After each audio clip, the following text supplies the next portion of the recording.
Hello YouTubers, Hammy Technoid here, and today we are in the digitizing studio and we're looking at the front panel of the CD491, which is one of my favorite cassette decks, one of my top of the line decks.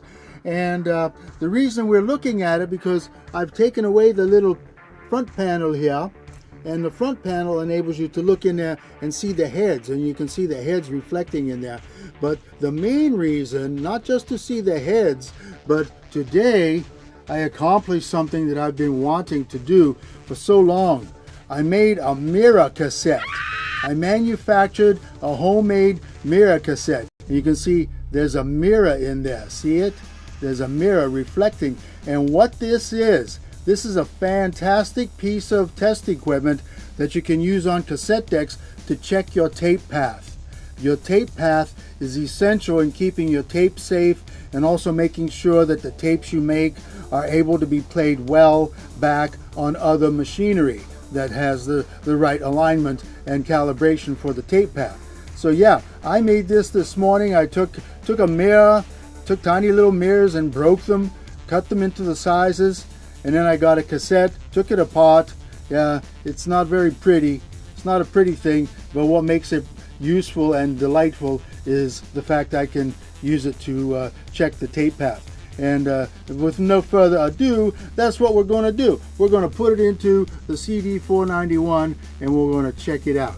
So let me do that, and then when we come back, we'll be looking at the tape. Okay, so what I've done is I've installed the mirror cassette into the CD491, which is one of my top decks, if not my toppest deck. Harman Kardon CD491, very elaborate, very high-end cassette deck.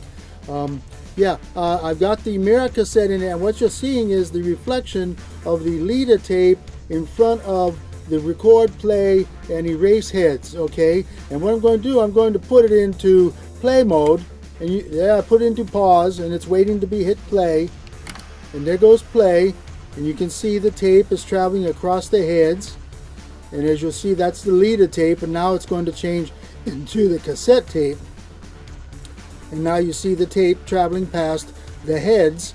And for this purpose, you can align and see, as I reflect the light, you can see where the tape is moving across, and it's very flush and smooth, and the dual capstans are doing their job in keeping the tape tight. So yeah, there's no pressure roller on this, so I can see exactly what's going on onto the head, and that's important when you're doing it, when you're using it for alignments and you're checking the path of your tape deck. So yeah, this is the demo here of the final product of the mirror cassette that I spent all morning making, and I'm very happy with it, very pleased, and I will be using it to calibrate and check the tape paths of future cassette decks that I get in to fix or I feel that need to be aligned. So yeah, this is the end of the tape now, so I'm going to say so long for now. See you later.